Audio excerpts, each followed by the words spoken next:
So Keenan Allen will be back this week. Thank God. Keenan Allen will be back. He said he feels much better than he did before the Titans game. He said that the heel injury was something he tweaked during the Bengals practice. Would make sense because there was a lot of fucking rain out there during that practice, during camp. And that he feels much better. He'll be playing. There was some scares about Darnell Wright. There was some scares about Darrell Taylor. But all of them will be playing. The offensive line will be playing. Matt Pryor will once again starting. No Nate Davis playing again. And the concerns this week will be Andrew Billings and Kevin Byard. But Josh Schrock spoke to Andrew Billings, and Billings said he plans on playing this Sunday. He doesn't think he's going to be on a snap count. So that's great to hear. I think there's a legitimate chance that Kevin Byard doesn't play. But honestly, I think they can get away with Kevin Byard not playing for about a game. I think if he does have to miss, they'll be fine. If they miss Billings, that'd be a problem. But for me, man, I think the thing we're hearing is, Roschon Johnson. You're going to get a lot more Roschon Johnson this week. And that just goes back to the terrible play calling last week. Like Roschon Johnson obviously didn't have a lot of rushing yards, but he's most successful out the three. And why they didn't put him on the goal line? And then, Shane Waldron saying Khalil Herbert's our goal line back. It didn't make any sense to me. But I think you're going to see a lot more Roschon, and I think you're going to see more of a quote-unquote balanced attack, even though they did run the football 28 times last week. I think more Roschon will be better. But, I feel that having Keenan Allen out there will help Caleb a lot more. I just want to see less and less DeAndre Carter. You know what I'm saying? And I think that they have to get stuff going this week, but I think Keenan will help a lot with that. Bane, what do you think about Keenan Allen coming back and will Roschon Johnson get more carries? It makes me feel a lot comfortable that the best safety blanket that you have on the team is going to be back, the OG, the vet. So I'm happy about that. I think it's going to help out the wide receiver room a lot more. It's going to help the running backs out too, because now you got to, again, worry about four people. And what I mean by that, you have to worry about Allen, you have to worry about DJ Moore, you have to worry about Rome Odunze, you got to worry about Cole Kmet. Cole Kmet got a lot of opportunities to touch the ball this past weekend, and Rome too. So now you can split that up as well. So I am cool with all of that. And then with Roschon, I think it is time for him to get a lot more of the lion's share of the carries. Nothing against DeAndre Swift, but you just paid a lot of money for a change of pace back. You need Ro to bruise the people and then change that pace up. You get down to the red zone. Yeah, you use Khalil Herbert and Roschon. So we'll see what happens, but I'm excited to have him on the team. I'm having back. Dante, what you think having Keenan Allen back and more Roschon to do for the offense? I'm excited for that because I really think Caleb is comfortable with Keenan, and I think also just at the end of the day, having a talent like Keenan Allen on the field changes what the opposing defense has to do, as opposed to Buddy, number 11, who was his replacement. No disrespect to him, because I think he's a really good return man. But having him running the routes that Keenan was running, I don't think that was a recipe for success, and we saw a mixed bag with that. So I'm interested to see how the offense looks with Keenan and that extra threat out there. As far as Roschon, I was a big Roschon fan, but at the same time, it's like when the coaches aren't playing you, they see you more than everybody else. And like, although we question Waldron's packages, player packages, and decision making, maybe there's a reason he hasn't been playing. So hopefully he'll show us something this week because we talked about the talent, and obviously people always hype shit during the draft, but everybody was saying, Bijan's backup is just as nice, and he's going to be a good pro as well. So that would be interesting, something to see, because that would be another low cost back, and we gave DeAndre Swift a lot of fucking money, but if he can be successful, I'm all for whatever makes the offense move the best. So if that means putting Roschon in there, and we move forward, that's what it is.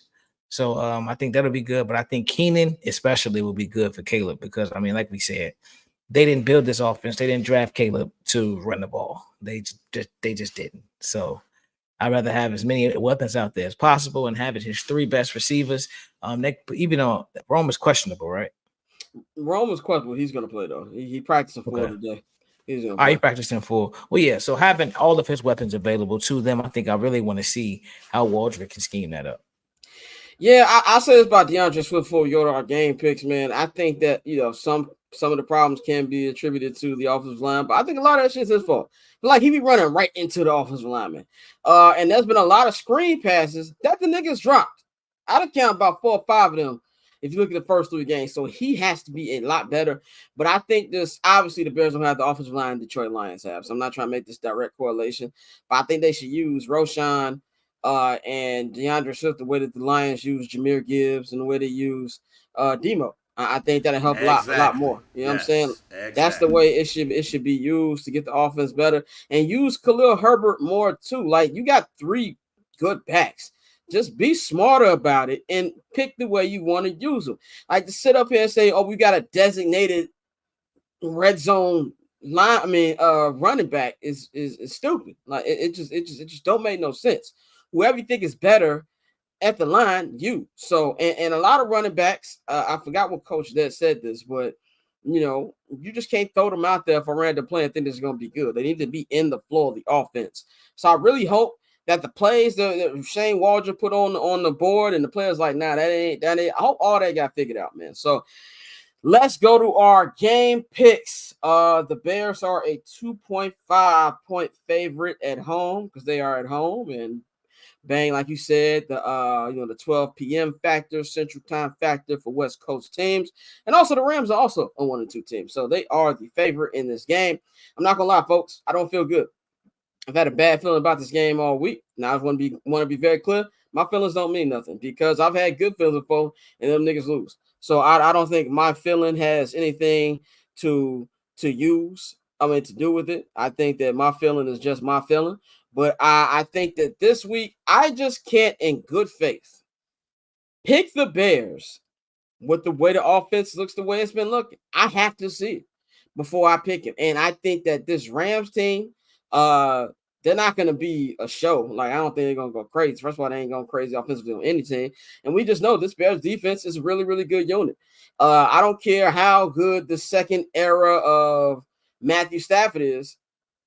When he plays the Bears, he's still Matthew Stafford. He's going to throw us one. He might throw us 2. So I think there's going to be plays be made, but I just feel the Rams will make one more play than they will.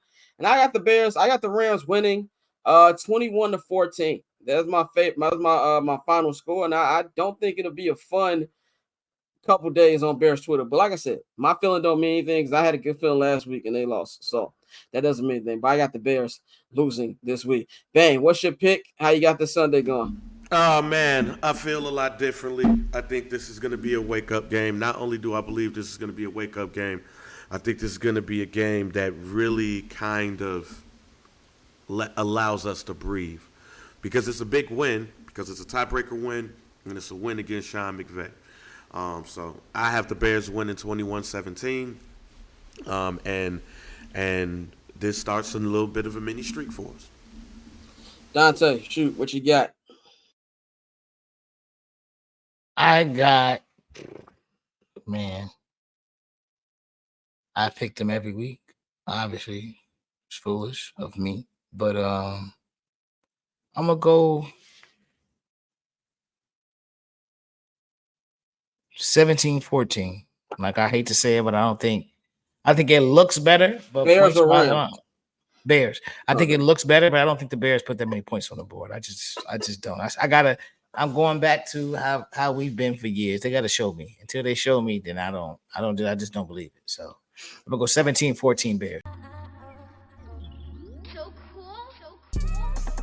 Triple double hat trick, I know the code too. Ice trade, go for trade, yeah we cold too.